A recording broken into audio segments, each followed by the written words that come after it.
Hello and welcome to all the Hylians out there. I'm Joe here with me, my co-host Dan. Hello and greetings. And today we have another Hyrule in Focus video, which is always a blast. I really enjoy these videos. They're very long and they take a long time to edit, but they're fun. So here we go. We're continuing A Link to the Past, which will hopefully be far more successful a video than the previous Hyrule in Focus. I'm just saying. Last one didn't do too. That being said, we have now arrived in the dungeon.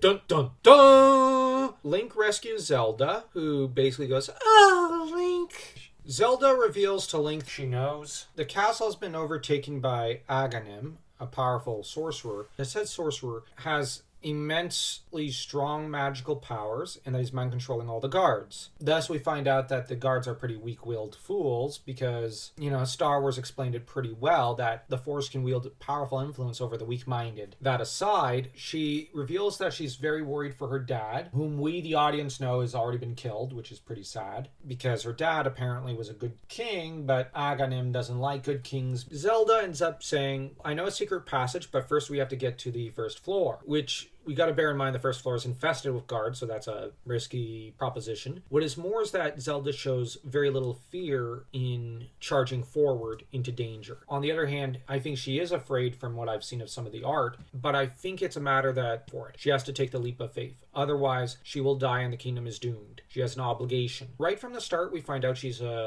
lady who values her duties and her kingdom over her own health. Link, for his part, having the spirit of courage in him, takes off, makes sure to guide her through the palace from the underground dungeons, from the underground prison up to the dungeon of the castle. Now, when I say dungeon, you got to bear in mind that traditionally the term dungeon did not mean like the prison cells. It meant the main keep of the castle, that is to say the main building. So he takes her there. We have Link who makes it all the way to the throne room where the space behind the thrones is revealed to be a shelf covering of sorts, needs to be moved aside and reveals a secret passage through which, and we find out that the royal family had this built in case of an emergency. I suspect that after the disaster of Ganondorf taking over the kingdom in Ocarina of Time, Zelda and her son, when they were rebuilding this castle, kind of thought, we need a back door, because last time there was no back door. We're going to need one, just in case. This shows a great deal of foresight on the part of the monarchy. What is more is that they've passed it down through the generations from parent to child. We also get a sense that in terms of educating their children on what to do, what not to do, and what to do in an emergency, this royal family is not stupid. They're very, very intelligent, far-sighted individuals. They're not like the royal family from Ocarina of Time. I'm not counting Zelda when I say that in that game. Zelda at 10 years old was smarter than her dad. Her dad was dumb. He trusted Ganondorf. She saw Ganon for a minute and said, "I don't like him. Something's off." That aside, this monarchy, in Link to the Past, is smart. They understood how the previous royal family fell and decided we need our secret passages. We need to learn from that. The enemy has employed some of the secret passages and infested some of them with guards. But on the other hand, they kept a back door. It cannot be overstated enough just how smart that is. It means they kept an eye on their history books and went,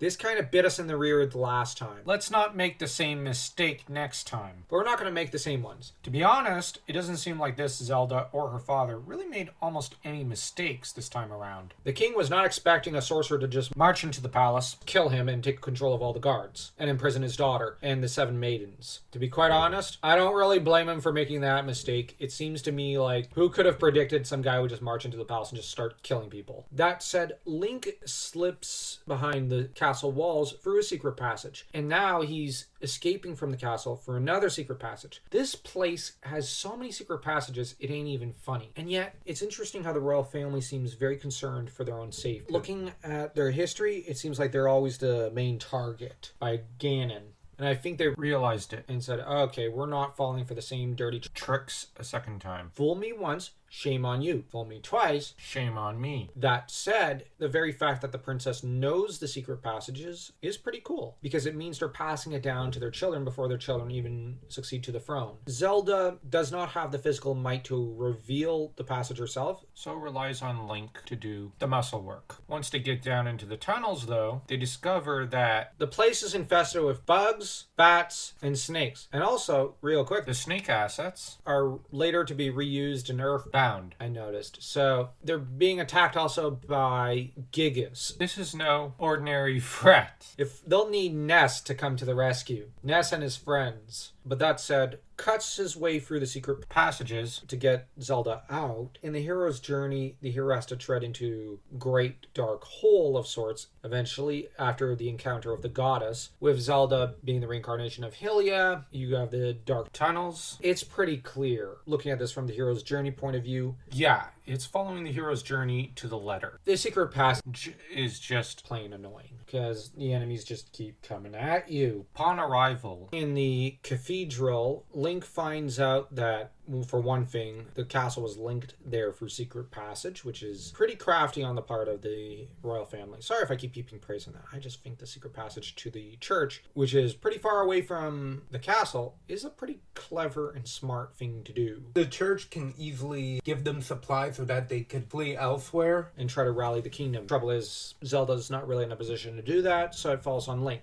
That said, the priest is primarily concerned with getting their mitts on the Master Sword, because he can sense that there's something greater than Aghanim that is threatening the kingdom. Spoiler alert, happens to be Ganon. Link has to go find where the Master Sword is, but he has to seek out the village elder of the local town before that, because the village elder is descended from one of the 7 sages, or wise men. The priest then promises to hide Princess Zelda. I had to try to say it in the Zap Brannigan voice. I know, it makes it sound wrong. Actually, no, there's nothing sleazy about the priest here, but he's gonna hide Zelda. Probably as a nun or something, which would be the natural way to go, because nuns will be noticed far less than any other person, because historically, nobody really looked twice at a nun. Thematically, this is plunging into the belly of the beast and coming out the other side. In classic literature, this is a reference to when Percival visits the Kingfisher